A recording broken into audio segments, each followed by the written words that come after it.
Good morning students. मैं मनीष कुमार महाभारत ज्ञान के यूट्यूब चैनल पर आपका स्वागत है। आज हम पढ़ने वाले हैं पादपों में परिवहन यानी कि ट्रांसपोर्टेशन इन प्लांट। चूँकि पिछले वीडियो में हमने बात किया था कि जो मानवों में परिवहन कैसे होता है, ट्रांसपोर्टेशन इन ह्यूमन कैसे होता है। चूँकि भोजन बना है, ऊर्जा को ऑब्जर्व करके खून में भेज दिया गया है, वहाँ से पंपिंग सिस्टम यानी हार्ट के द्वारा पंप करके पूरे शरीर में भेजा जाता था।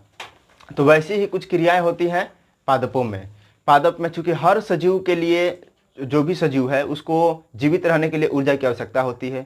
वो ऊर्जा कहाँ से मिलती है? जो हम भोजन ग्रहण करते हैं। क्योंकि पादप में भोजन तैयार करने का एक प्रक्रिया है, वो है प्रकाश संश्लेषण। प्रकाश संश्लेषण की क्रिया द्वारा भोजन बनाया जाता है। अब वो प्रकाश संश्लेषण की जो क्रियाएं होती हैं वो पत्तियों में होती हैं। तो पत्तियों में जब भोजन बनता है तो पूरे तने में, फलों में और सब पूरे जो होते हैं पौधे में वो कैसे पहुँचता है? पेड़ के हर एक भाग में। तो इसके लिए पादप परिवहन तंत्र होता है। आइए उसके बारे में जानते हैं। जैसा कि हमने यहाँ लिखा है कि जल के मूल रोमों द्वारा अवशोषित जल व उसमें घुले लवणों तथा पत्तियों में बने खाद्य पदार्थों को पौधों के विभिन्न भागों तक पहुंचाने के लिए सभी पादपों में चालन वाहिकाओं से निर्मित एक तंत्र होता है, जिसे पादप परिवहन तंत्र कहते हैं। ध्यान दीजिए, हमने लिखा है कि जल के मूल रोमों द्वारा अवशोषित जल व उसमें घुले लवणों, यानी कि पहले क्या होता है, पेड़ पौधे हैं उनके रूट से यानी कि उनके जड़ से, जड़ में जो मूल रोम निकले होते हैं उसके द्वारा अवशोषित किया जाता है जल को व उसमें घुले लवणों को, उसको ऑब्जर्व करके पत्तियों तक भेजा जाता है। ठीक, अब ये किसके द्वारा किया जाता है? कौन से नलिकाओं के द्वारा? तो ये काम जो नीचे से ऑब्जर्व करके ऊपर भेजना होता है जल को और लवण को, ये आपको जाइलम नलिकाओं द्वारा होता है। ठीक, अभी इसको समझते हैं। पत्तियों में बने खाद्य पदार्थों को पौधों के विभिन्न भागों तक पहुंचाने के लिए, यानी कि एक बार ये पहुंचा दिए हम खनिज लवण पत्ती तक, अब वहां से जो पत्तियों में भोजन खाद्य पदार्थ बना है उसको विभिन्न पादपों तक, विभिन्न चालक नलिकाओं में जो तंत्र होता है उसके द्वारा भेजा जाता है, जिसे परिवहन तंत्र कहते हैं। तो देखिए, अब जो पादप परिवहन तंत्र है एक दो पार्ट में डिवाइड हो जाता है, एक जाइलम वाहिकाएं और एक फ्लोम वाहिकाएं। तो जो जाइलम वाहिकाएं होती हैं वो जड़ से जो मिट्टी में, हमारे मृदा में जल और खनिज लवण होते हैं उसको अवशोषित करके वहां तक भेजता है।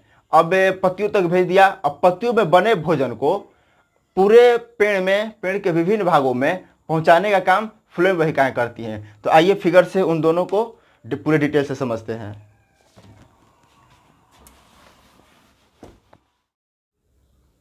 चूंकि जो पादप परिवहन तंत्र है उसमें दो नलिकाएं विशिष्ट रूप से मौजूद होती हैं। जैसे कि दो पार्ट में हमने डिवाइड किया, एक जाइलम वाहिका और दूसरा फ्लोएम वाहिका। अब दोनों का काम क्या होता है, कैसे कैसे काम करती है? क्योंकि जो जाइलम वाहिकाएं होती हैं वो मूल रोमों से, यानी कि जो ये पौधा एक हो गया, ये यहाँ से मान लीजिए इधर मृदा हो गया, मिट्टी हो गया। अब इस मिट्टी से ये जो जड़ की मूल रोमें हैं वो करती क्या है? तो जो खनिज और जल लवण है उसको अवशोषित करती हैं। ठीक, उसको अवशोषित करके, जैसे ये ब्लू डार्क से जब हमने दिखाया है तो क्या करता है? अवशोषित करता है और परासरण क्रिया द्वारा अवशोषित करता है। कैसे अवशोषित करता है? तो परासरण क्रिया द्वारा। चलिए इसके समझते हैं। तब जल वाहिकाएं क्या करती हैं, जाइलम वाहिकाएं करती हैं जल प्लस खनिज लवण। खनिज लवण में क्या क्या आते हैं? तो नाइट्रोजन हो गए, पोटेशियम हो गए, पोटास हो गए, ये सब होती हैं। तो जल और खनिज लवण को अवशोषित करती हैं।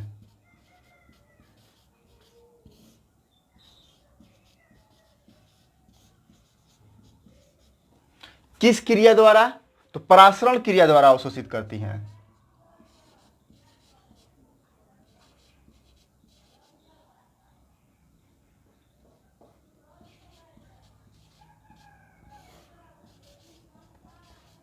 अब ये परासरण क्रिया क्या है भाई, इसके बारे में जानते हैं।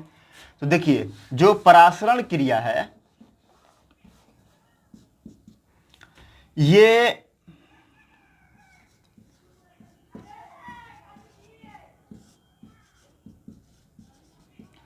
इसमें होता क्या है कि जो तनु द्रव्य और शांत द्रव्य का दो अगर हम विलयन लें, मान लीजिए एक तरफ तनु द्रव्य ले लिए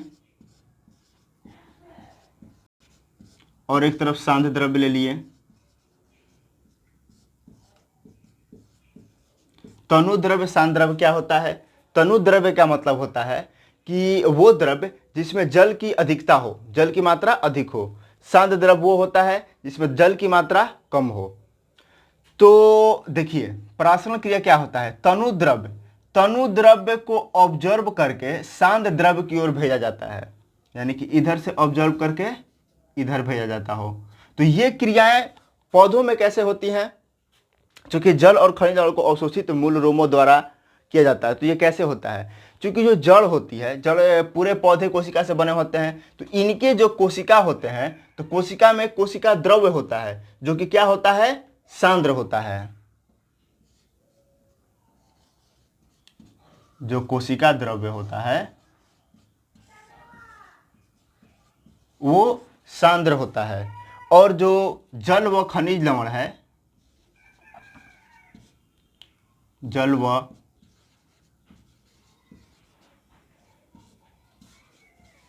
खनिज लवण वो तनु होते हैं। तो जो जड़ के मूल रोम होती हैं वो अपने तरफ ऑब्जर्व कर लेती हैं। अपने तरफ ऑब्जर्व करने के बाद ये क्या करती हैं कि एक जल स्तंभ बनाते हुए ऊपर पत्तियों की तरफ जाती हैं। पत्तियों से क्या होता है कि वाष्पोत्सर्जन की क्रिया होती रहती है। जब प्रकाश संश्लेषण होता है तो इससे पानी निकलता है, यानी क्या होता है? वाष्पोत्सर्जन की क्रिया होती रहती है, जिससे जल का ह्रास होता है। अब ये जल का ह्रास एक प्रकार से दाब लगाने का काम करता है, यानी कि ऊपर की तरफ ऊपर मुखी दाब लगाता है, जिससे क्या होता है? जल की स्तंभें ऊपर की तरफ बनते जाती हैं और कोशिका द्रव्य द्वारा जब ऑब्जर्व कर लिया जाता है, वाष्पोत्सर्जन की क्रिया ऊपर की तरफ होती है और जल स्तंभ बनते बनते बनते बनते पत्तियों तक पहुंच जाता है। ये सारी क्रियाएं क्या होती है? जाइलम में, यानी कि जाइलम वाहिकाएं होती हैं। ये करती क्या है? खनिज व लवणों को अवशोषित करती हैं। अवशोषित किस क्रिया द्वारा करती हैं? तो परासरण क्रिया द्वारा। परासरण क्रिया क्या है? तो तनु द्रव्य और शांत द्रव्य का दो विलयन होगा। तो जो तनु द्रव्य होगा शांत द्रव्य की तौर खींचा चला जाएगा। अब शांत द्रव्य है जो हमारे कोशिकाएं हैं, पत्तियों की पेड़ों की कोशिकाएं होती हैं, वो कोशिका द्रव्य होता है जो कि सांद्र होता है। और जो हम लोग ऑब्जर्व कर रहे हैं जल व खनिज लवण, वो क्या है? तनु है। ये सब क्रियाएं क्या होती हैं? जाइलम में होती हैं। तो यहाँ पर पहुंचने के बाद पत्तियों में पहुंचा। अब पत्तियों में प्रकाश संश्लेषण की क्रिया होगी और वहां से भोजन बनेगा। अब भोजन बन गया तो ये पौधों के और विभिन्न भागों में कैसे पहुंचता है ये जानते हैं।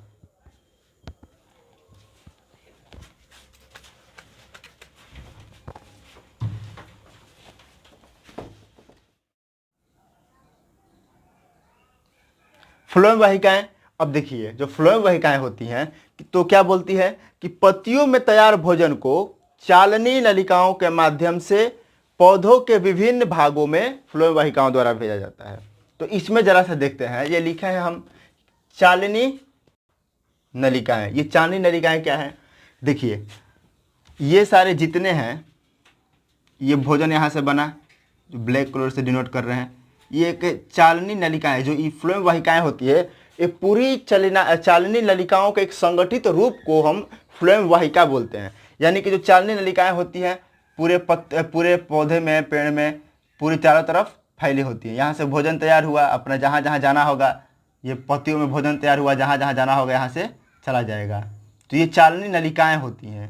अब ये जो क्रिया होती है ये आप समझिए कि जो फ्लोएम में क्रिया होती है उसके ठीक विपरीत होती है। इसमें भोजन तैयार हुआ पत्तियों में और पत्तियों से पूरे पौधों में भेज दिया गया, तनों में भेज दिया गया, फलों में भेज दिया गया, फूलों में भेज दिया गया। तो ये सारी क्रियाएं पत्तियों से चलकर नीचे की तरफ पौधों के हरे भागों में होती हैं। तो ये फ्लोएम वाहिकाओं द्वारा होती है। तो फ्लोएम वाहिकाओं को ये कार्य करने में मदद कौन करता है? तो आपको चालनी नलिकाएं होती हैं। ये जितनी क्रिया होती है फ्लोएम वाहिकाएं की, ये जाइलम के जो वाहिकाएं होती है उसकी क्रिया के विपरीत होती है। उसमें क्या होता था कि नीचे से ऊपर की तरफ ले जाते थे। अब इसमें तैयार भोजन को ऊपर तैयार पत्तियों में हुआ, ताकि जो पत्तियां होती है टॉप पे होती है, वहां से तनों में हर जगह में पूरे पौधे के विभिन्न भागों में भेजी जाती हैं। तो ये है खुले में वाहिकाएँ लिख लीजिए। और आज इतना ही हम लोग जानते हैं, आगे हम लोग पढ़ेंगे अगले वीडियो में। तो देखिए, कमेंट में बताइए कैसा लगा, लाइक कीजिएगा। धन्यवाद।